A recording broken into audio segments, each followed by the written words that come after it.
and welcome to the Fat Squirrel Speaks. Today is Tuesday, August 28th, and this is episode 27. I'm the Fat Squirrel, also known as Amy Beth. You can find me as the Fat Squirrel on Ravelry and Plurk. You can find show notes at thefatsquirrel.com. Hi, how are you? Hello to returning viewers. Hello to new viewers. I love all your faces. Shh. Okay, so I'll confess I already recorded this episode once, but my microphone was not the right microphone selected. Randomly just chose a different one, and then I went to listen to the joyousness, and it was all like. This is take two. So I will get confused as to whether I've said something this time or last time, and I apologize for the future hot mess you're about to witness. But that said, let me get into it. I will just say this right off the bat. I have a boo-boo. So, I don't need to draw attention to it, but I'm afraid it's just small enough and just obnoxious enough that you'll be like, what is that? What is that on her face? Is she eating one of those giant Renfair chicken turkey legs and now she just got carnage on her face? No, it's just a boo-boo, so I'm sorry. Hopefully it will be okay and not start bleeding randomly. If it does, no worries. No need to call hazmat. We're very far away from each other. It's okay. Don't worry. It'll be okay. So, oh my gosh. I'm singing a lot because I'm so excited. And someone's following. You're so excited. Oh, it's my favorite time of year. Sorry, my voice is going to be crazy this time. I just did it again. Ooh, your dogs are like, turn that lady off. She's hurting my ears. Sorry, dogs. I don't think cats are sensitive to that.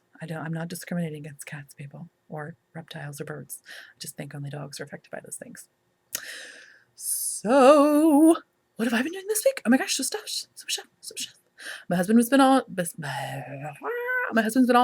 home all weeky style. So we've been doing lots of projects around the house. I told you last week about our bathroom. Just to catch you up. After my husband took off the surround, he also found that he needed to replace the drywall around the tub. Oh, love you, old house. Love you. So we got to go to the hardware store and pick out a new surround, which was, by the way, so silly. It's plastic, people. That's what it is by its very nature. But some of them have like plastic cornices in them. I don't even know that I'm making that word up. But like where you put your soap and stuff, it's all like this fancy Grecian plastic. I was like, we just need the plain one, honey. But anyway, so then I got to be all like helpful and carry heavy stuff and move drywall. And my husband were putting the drywall into the truck, and he was all like, I'm so glad I have a sturdy wife. And I'm like, that's right, buddy. You are. I'll help you lift some drywall and stuff. And then problem solve with you when we get to the thing home and realize that window in our bathroom totally throws a giant kink in the works in our shower. Let me clarify. That window in our shower throws some kinks in the works. We had to math it up and adjust. It was a problem-solving moment, which brings you closer together as a couple. Just as it threatens to push you further apart. No, it was very smooth. But anyway, so that's been going on. We went to the apple orchard again. I love the apple orchard. It makes me the happiest human on earth. You could bottle the sunshine seeping out of my pores while I'm there. Sell it for $1 billion. Just makes me so happy. So, in case you don't know, especially Midwesterners, I'm not sure about other climaters, but especially Midwesterners, because of our drought and our insano heat style summer, apples are ripening earlier than typical, than normal, than standard. So, if you are apple picking folk, you definitely want to contact your orchards and see when they're coming ripe, because it's way earlier. We picked apples this last time. Our orchard had Jonathan's and Cortland's and a few other ones, which, whatever, Gala's. That's a mealy apple. Sorry if you like Galas. I like a firm apple. So they had Jonathan's and Cortland's ripe right now, and those usually are not ripe until mid-September. So it's a couple to 3 weeks earlier than normal. Maybe even a month. But anyway, so we went, I'll show you really quickly. I kid you not. At one point, my child was walking back from the apple picking Haas with her bag of to pick with, and she was all walking in front of me and like all happy with her apple bag. And I just had like this tearful moment of like, this is what life is supposed to be like, out in the world, gathering your own foodstuffs and doing labor that is actually relevant and meaningful to your household. I'm such a dork. Anyway, so we picked Jonathan's. They're one of my very favoriteest apples. Isn't that beautiful? Look at that. So exciting. They are a multi-purpose apple, good for both eating and baking. We primarily eat all of our apples out of hand, so I focus on the eating part, but I like them. They're firm. They're fairly tart, but so enjoyable. So, what was I going to say? Oh my gosh. So we may have picked 65 to 70 pounds of we tried to get all of our friends to go with us, and they were all like, well, we have other things to do, which I think is code for you're all very strange that you want to go pick apples at 8 o'clock in the morning on Saturday. We'll just hang back. Can't blame them. So we got to pick apples for them too, because it was so exciting. Yay. So awesome that there's so many apples on all the trees, and they're like just packed onto the boughs. The boughs are like literally bowing to the earth with the awesome joy of the apple weight upon them. I mean, really, I could have sat on the ground and picked 60 pounds of apples. That's how awesome. Not that I'd be able to sit because I would be so excited I had to jump and run. At one point, I really did run down the apple tree aisle, and my husband was like, where's the video camera? I was like, shut up. No, nothing's chasing me. I'm just running into the arms of joy. So exciting. But so then I had to show you this one because as we were going back to get more bags, because we're crazy, I walked past the Cortlands. Now, I'm not a big fan of Cortlands because they're mostly for baking. You can eat them, but they're pretty tart. Tarter than I like Granny Smith level tart. The Jonathans are close, but they have like a nice mellow undertone, which I don't know, this is not even a way to describe. I'm like a wine taster of apples.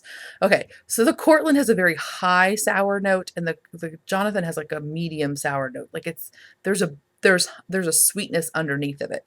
The Cortland is much just more like pick here. Okay, technical. But I couldn't resist picking one because I didn't even look for the biggest one I could find. This one just called out to me.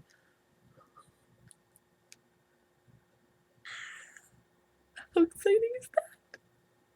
It's as big as a baby's head. So I show you that. I love the world. So anyway, Anderson Orchard, Mooresville, Indiana. Best apple orchard ever, unless of course you have an orchard, in which case I'm sure yours is the best, but not really because I can't get to it, so sorry. Oh my gosh. So I'm so excited. We have so many apples. Okay, so I guess I should probably talk about fiber or GARD. Whatever. There's so much to get. I can't even start. Okay, let's do this first. Okay, so I have so many thank yous. Last week I totally forgot one. Bad podcaster. I would love to thank the lovely Sarah, who sent me this pattern, 30 Diamonds, which is by Maria Olson. Now, I tell you why. I love this pattern.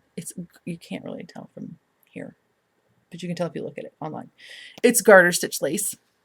I love garter stitch lace. Okay, A, I love garter stitch. B, I love garter stitch lace because it gets all, can you see how geometric and wonderful it is? Maybe you can put it here. It's all super geometro possum style. It's so cool. So I'm so excited about that. I'm going to make it. Then Michelle sent me the beautiful Kristen Kapur's Moody Kerchief. Sorry. That's maybe information there. Sorry. And I have been wanting to knit this with some loop bats because I think they would be very nicely suited to it. So thank you so much, Michelle, for giving me the push I needed, because I want to make some of those for holiday gifts, and I think it'll be perfect for the Loop Bat. Okay. Then somebody who will remain nameless, but she knows who she is, sent me the most generous PayPal donation of all time. Not only was it generous, but she included in the note that perhaps I should not spend this money on shipping or gift certificates, but should instead spend it on myself. So my immediate reaction was, oh my gosh, okay.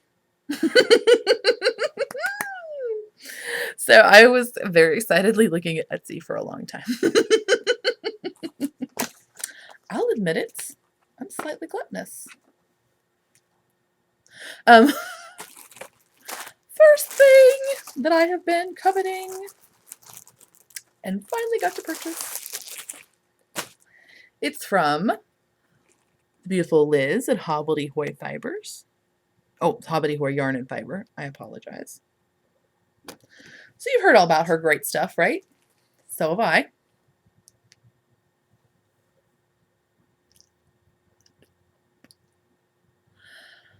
Oh my gosh, this is so beautiful. This is her Diz Droving. This is the Tarantella. It's merino bamboo, latte silk, and sparkle. It's probably not latte silk. I may just be making that up. But oh my stinking Lord.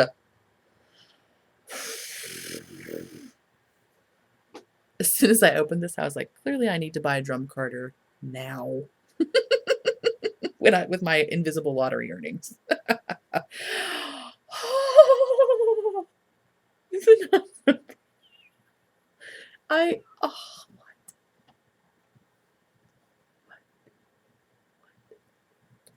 What?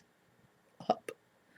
It's like the Stargate of happiness. So I'll crawl through it into another dimension where even more joy exists. Like that's even possible. Thank you for the person. Here you are. But thank you, Liz, for making such beautiful stuff that's available for purchase. I don't know. If I made this beautiful thing, I think I would not be able to let anybody have it. I would just sit on it like a giant dragon hoarding her fiber treasure because I'm evil like that. I guess if I could just make beautiful stuff all the time like the Liz, I could maybe part with some of it. But I can't imagine being that person. Anyway, she also sent prizes. Spinning, because knitting isn't weird enough. Ain't it true, people? Ain't it true? Knit happens. Love it. Then, the second thing that I've been lusting after for a while that I finally got to purchase. Marigold Jen. Marigold Jen. Her yarn is beautiful. I have purchased her yarn before. I made some socks out of it. Well, let's just chat, shall we? I made some socks out of it. It was a Scranton colorway, and it was just beautiful. This is the Hedgehog. It's a 75% BFL, 25% merino. Superwash, I think. It doesn't say superwash. Yeah, oh, there it does. It says superwash. In the Hedgehog colorway. I love her yarn. I cannot describe to you what exactly it is about her yarn that I love, but I do. It is super complex. Like, look at how beautiful her colors are together. So, and then, guess what? Bought the yarn. Then I get the yarn in the mail. And guess what? Jenny totally watches the show. And guess what? Okay, so there's so many beautiful things in her shop that I had to favorite some of them because I couldn't buy all of them. Because it would have been crazy. But there were so many beautiful things. Some of them I had to favorite in the hopes that one day, again, with my mystery lottery earnings, I could go back and buy them all. So we twisted this one. I did a terrible job. But so she sent me one that I liked. Oh my gosh, I'm so lucky. This is the brown sugar colorway. And this is even a better example of how lovely and complex her colorways are. So not primary, so not tertiary. They're like sectusionary beautiful. Like, her colors are very complex. So this is like this beautiful gilded brown with these teals and bits of pinky red. So, it's so pretty. Love it. This is also the 75% BFL, 25% nylon. Oh, and it's 464 yards. So much yardage. So I have the immediate conundrum of like, oh my gosh, it's so beautiful. I was going to make socks out of it because I wear socks all the time and I don't wear shawls all the time. But oh my gosh, it's pretty. So thank you so much, Jenny. And I didn't even know it. How cute is this? Hoppledy Hoy Liz and Marigold Jen Jenny, mother and daughter team. How did I not know that? I know that somebody has said, I think the Knit Girls have said that before, but I had forgotten. So what kind of nexus of beauty are they existing on? That's just nuts. So then she also sent me some samples of her other bases because she's super cute. This is her worsted weight base, which is a merino bamboo. And this I really love is her DK. It's 80% merino, 10% nylon, 10% cashmere. And it is superwash. So anyway, I really like this. It's very nice. So much excitement. So thank you for the generous donation that allowed me to purchase those beautiful things. I'm looking at you. Thank you. Then let's talk briefly about the Local.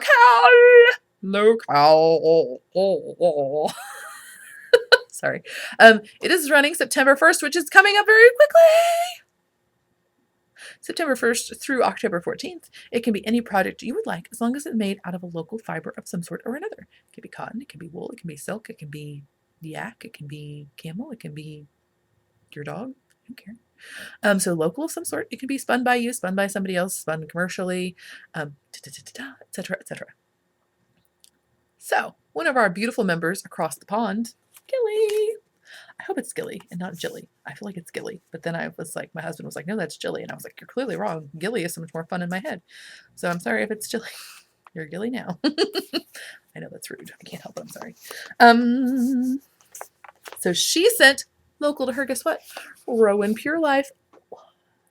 So 2 of these are for me and 2 of them are for you as a surprise, but I'll let you choose because I love them both so much. I can't decide, so I'll let you decide. And I'll be very cute. So sheepy. So awesome. It's like pure sheep. I'm not even kidding you. Not sheep poo. Flipping you off again. I'm sorry. Not sheep poo, but just beautiful sheepy gorgeousness. And look how great their packaging is. By the way, Rowan. I love them so much. Now that I think about it, my very, very, very firstest ever sweater was knit with Rowan. It was it wasn't a sweater. It was a sweater vest for my grandfather. It was a Fair Isle crazy sauce. But it was knit with Rowan. Maybe that's why I love them so much. My very, very first ever knitting book was also made with Rowan yarns. I just recalled that I bought before I could even knit because it was so pretty. I had to own it. I was like 17. I'm such a nerd. Anyway, so I have a special affinity for them. So, their packaging is so gorgeous. I'm a sucker for a package. So this is their British sheep breeds. It's a DK and it's undyed, of course, so you can see the 2. And wonderful idea. They have their different sheepses that the wool is from. Now, not these specific sheep, but these breeds. So it's from BFL, of course, our good friend. And it is from Suffolk, which is traditionally a meat sheep, and the Jacob, which are the ones with the crazy horns. Don't you love those? So exciting. So you get to pick 2 for your prize. There's also some alpaca that's locally spun to me, and I will find another prize or several more because it's just fun to buy the yarn. I promise I will get those for you. But there's a fiber festival coming up. It will be technically after the thing starts, but you just want to knit it because it's fun. Prize is just like an extra soupy-doo-doo thing. So, okay. Okay, I think that is all of the. By the way, my also I got a prize from the lovely. I just totally spaced it. Vicky. She sent me some yarn that she wasn't able to use, and I'm so excited about it because I'm going to make some slippers with it for holiday knitting. Holiday knitting's coming up, but I'll show you that next time or when I start the projects. we'll see. So yay. And then also my beaver slide order for my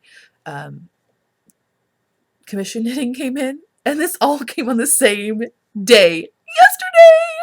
Best mail day ever. My postman was probably like, what the heck is going on in there? Because it was like 4 pounds of yarn from beaver slide. But so this is the ooh, beaver slide, I love you. So this is the little swatchy swatch. But you'll be seeing so much more of that. I won't dwell. I'll tell you more about it next time. Okay, finished objects. This also has a thank you in it. Shut up, I know, right? Whatever. I was contacted by Rachel of Inspinity Blocking Wires. Of course, you've all heard of them. They're fabulous. And she asked me if I would do a review of her wires, and I said yes. At the time, I was in the middle of my My Hope shawl, and I thought that'll be perfect. I can use those and try them out. And yes, I did. Okay, so yes, full disclosure, she did give these to me to review. I did not purchase them. However, she did not say that she would take them back if I gave her a bad review. So I could totally say that they stink, but I won't because they don't. So here they are, the Inspinity. She sent me the premium super long blocking wires. I know there are several kits. This one contains 6 67-inch wires and 30 nickel-plated T-pins. So there they are, all in there. They looked more beautiful when she sent them to me because they were all tied up nicely with a little wire tie. But then, of course, I lost them in my fury and excitement of blocking. And then there's other T-pins. Let me say, before I had these, I have the Knit Picks blocking wires, the just regular old Knit Picks ones. I don't know if they have more than one kind. But here is the Knit Picks wire. These are excellent for doing straight sides, like if you have the top of a curved shawl or a triangular shawl or any shawl with a straight edge, lovely. However, you can probably, I don't know if you can see here, they have super memory. If you bend them at all, they're going to stay like that. And then you're going to have to, so like on a curved shawl, I have blocked a curved shawl with these wires before. And then I've spent forever trying to straighten them back and it doesn't work because that's what wire is like. Well, this wire, not the magic other wire. So this is what I've used in the past, just as a comparison so you can see the difference in gauge. The Inspinity wire is on the top and the Inspinity wire has no memory. It's kind of crazy. I don't know what science is happening in there, but I'm sure it's awesome. So the Knit Picks wire is fine for straight things, but when you try to do those curved shawls, which we all love now because they're everywhere, this is the way to go. Now, I will also admit that typically if it's a garter stitch shawl with a curved edge, I will just like lay it over something because I'm lazy. I don't want to pin all that out.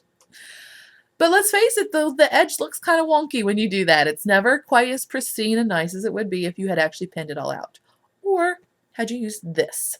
I kid you not, they're amazing. Now, they come in the package. You saw them in the package. They come in the package all curved up. So they have, you can do that and there's no problem. You could even do like a scalloped edge and it does not hold that at all. So I used them for my Hope shawl by the lovely Laura Lenneman. And it has a straight edge on the top, so I used them on the top. They're 67 inches long. My shawl is very gigantic because Laura's original pattern is written in fingering. I knitted in a sport. This is the Interlacements Irish Jig in the colorway Canyonlands Plus, also known as Crazy Pants. So my shawl is ginormous, which is fine because I'm ginormous. That was only half. So I used 2 wires on the bottom, and 2 wires on the top. Now I really did need 2. So I only used 4 wires, and it comes with, what did I say, 30 pins? 30 pins. I only used that many pins. Now, if I had to block that out with pins, it would take like 90. It would have been ridiculous. But the other beautiful thing about using a wire, any wire, versus using just penning it out, I will admit that I don't measure and like make it all symmetrically style. I just do it on like my bedroom floor because I'm kind of like that. And so I just eyeball it. So the bad thing about pins is when you have it because you have to put so many pins in to make it not scalloped. If you just want that smooth edge to make it not scalloped, you really have to put a pin in like every inch, I'm going to guess. It depends on the weight of the yarn. But so when you realize there's a wonky place that you need to pull out a little bit more or push in a little bit more, then you have to move like 10 pins for even just like this much yarn or this much shawl. Whereas with the wire, again, any wire, you can move the whole thing with just like 2 pins. So it's so much more convenient. And again, you can use those other wires for a curved shawl, but you'll ruin them. They won't be ruined, but they will forever be wonky. And if you're crazy like me, that'll bother you. These, however, not so much. And I was a little concerned when I got the wires, because they are so fine, that I was afraid, like, oh, this will work nice for lace and fingering weights, but will it work for this sport weight, which is considerably heavier? And this is not even a wool sport weight; it's a cotton hemp something else. Excuse me. Blend.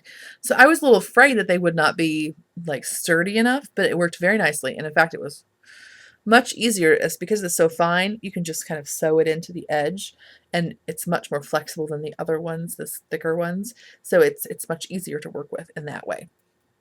And again, 30 pins for that ginormous shawl. It would have taken me like 100 babillion normally. And it did beautifully. I will show you again the bottom edge, because that's the most important edge. So again, as I said earlier, I often will just like hang them over something, but I did want this edge to get opened up as much as possible without pulling out the garter too much.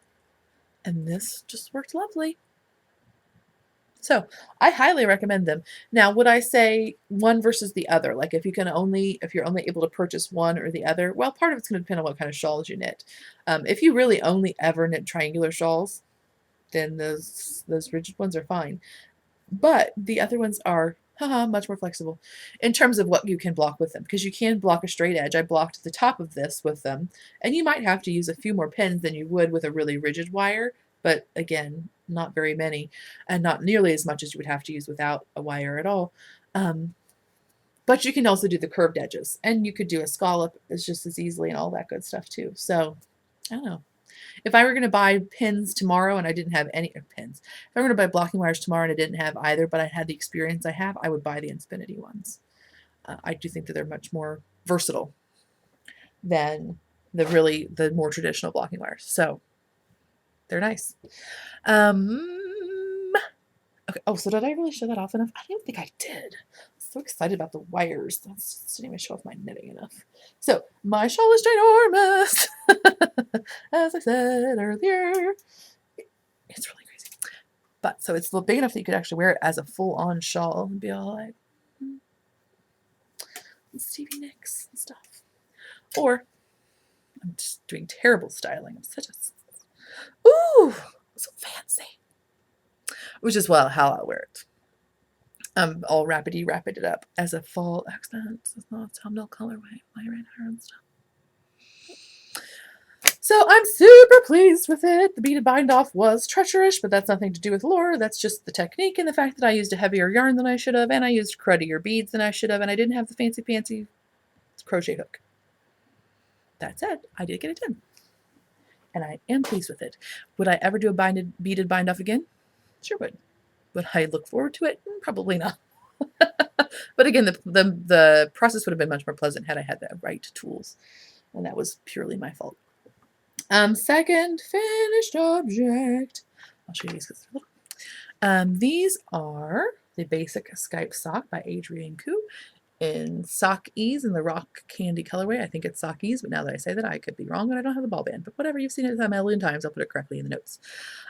This is not exactly the pattern because I did use an afterthought heel, whereas the pattern uses a regular, I think a slip stitch heel or something with a gusset. But now I love the afterthought heel. And let me just say, I know this is not a real soft yarn. No. It is not a soft yarn, but I think it'll wear very well. And I tried them on and I really like them. I don't have soft feet, so I don't need a real soft sock yarn. I mean, it's fun to knit with, but let's face it. I have cloven hooves, which I probably need to pedicure myself really quickly because it's getting to be sock weather. And if you have like the terrible heels of death from wearing summer shoes all summer and you're cracked and, well, not cracked, but just gnarly, quite frankly, then you really do owe it to your socks to try to shave that down. You're not going to do good to your socks that you work so hard to make. So yes, I'm very pleased with them. I like how they fit. I like everything about them. This is knit on size zeros, and this is a 64 stitch circumference. And that yarn is a very light fingering, whereas the pattern is written for a sport, I think. But it has multiple circumfry options. Circumfry. Second finished object, or third, I can't count. I finished my kiddo's sweater in the super made up pattern with the X's and O's. It's a name I love. They blocked out very nicely, don't you think? Yay, blocking. I'm holding it up a little wonky. There you go. That's a little better. So they blocked out very nicely. What should I say? This is Knit Picks Stroll Sport. It is a it is not a merino. It is a wool nylon blend superwash. I really like this yarn.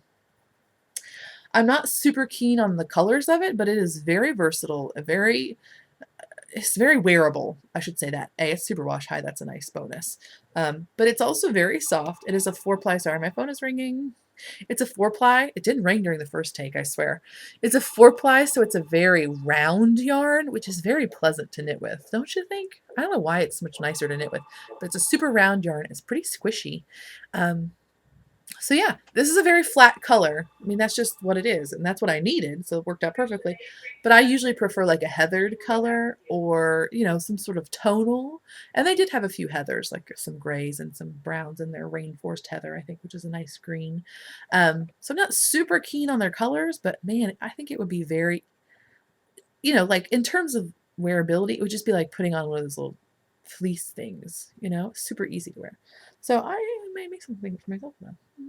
Oh, I am waiting on buttons, you'll see, so it's not completely finished, but I'm waiting on buttons. I just put 2 on the top because I did do the wider ribbing, which is kind of a more modern styling for a kid, but, well, I'll just confess this. Once I put it on her, I was like, that looks kind of small.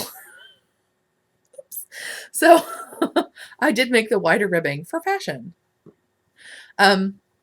But it looks cute on her. And I just did the 2 top buttons so that it'll kind of open up like an A-line because it looked really cute that way. And quite frankly, she's never going to button all those buttons. They're just going to get pulled off and yanked on and tear, and it's going to be seen.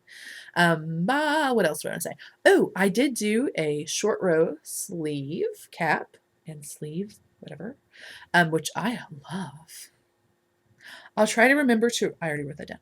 I will try to remember to put the link in the show notes to the like tutorial-ishy thing that I use to do my sleeve cap, because I use the Ann Budd handy knitter's book pattern of sweaters or whatever, and it's knit in pieces and it's got an inset sleeve, which I like, but it's knit with, you know, it's the traditional way. So for this, all you have to do is sew up your little shoulder seam, make your sleeve opening, of course, like you normally would, a little bit smaller than maybe normal, but I won't say that for sure. So then you just pick up your stitches around your sleeve opening. The tutorial says to start at the bottom. I did not like that because then you had to knit half the stitches to get back up to this place. And then part of them were knit for one row and part of them were just the cast for the pickups. So I actually prefer to start up here and pick up around because you start your shaping up here for the short row. So anyways, you just start here, pick up all your stitches around, including the bottom, your cast-offs for your armhole opening. And then you divide that by 3, and that's what you start with up here. So a third of those stitches, I think mine was 28 or something, 24. So I started with 24 stitches up here, and then you just knit a row, pick up one, pick it, or wrap it, purl a row, wrap the next one, go back. And so then you just knit your wraps in and make it look nice. So I am a super duper fan of that sleeve. It is awesome. No seaming, guaranteed that it's going to fit in there nicely. I picked up 2 for $3 around. I originally picked up 3 for $4, so that's what's suggested typically. But it was too dense. It looked weird. I mean, it was kind of buckled, you know, so I just ripped that out after I gotten way too much of it done. But I just ripped that out, went back into 2 for $3, and I'm much more pleased with the resulting fabric and look. Okay. Oh my gosh, I've been talking so much. Okay, and they have one whip, so you're like, thank goodness, because I so do not want to hear your voice anymore. I'm like, dude, I totally get you. And it contains a finished object that's spinning. I have no spinning works in progress, and only one work in progress. How's that even possible? Whatever. I have the sweaters that are looming on the horizon. Which is one of the reasons I was trying to finish up everything frantically this week. This is some spinning I was working on last week. This is a Rambouillet that I dyed myself into green because it's for a gift for a soon-to-be 7-year-old boy who's a family friend, and he likes green. I didn't do wraps per inch on it. I didn't even care because it's a toy. Doesn't matter. It's bulky, I would say. And then I had a lot of singles left over for my 2-ply. Because I was very like willy-nilly when I was doing it. So because I wanted to be all like "Brr, brr, brr, brr." So then I had some alpaca singles left over, so I applied those together, and hopefully I'll use it for the second part of this project. I'm making Amy Jane Nitma's Weeb the Zombie Dude. Oh my gosh, you love him, right? Isn't he cute? Don't you want to die? So this will be his body, and then hopefully, if it's enough contrast, which I think it will be, this will be his sweater. And here he is so far. He doesn't look like anything but kind of a bowl. So don't get your hopes up. But I'm sure he'll be cute when he's done. I'll try to poof him out a little bit. He's going to be gigantic. I am knitting this on US size 3s, and it's very dense. He's totally a bowl so far. But I am very easy. I think he'd be super cute. Hopefully I have enough yarn.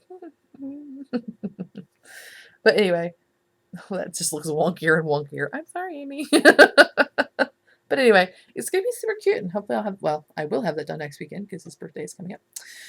Or next week when I show you. Oh my gosh, I think that's all. You're like, please let that be all because I am sick of hearing your mouth run like it's just on a motor. Okay, that's totally all. So anyway, I hope you all have a lovely, super duper fabulous week. Don't forget the cowl. It's happening soon. In like a few days. So September 1st to October 14th, get all the people go. And I'll see you next week. Have a lovely day. Bye.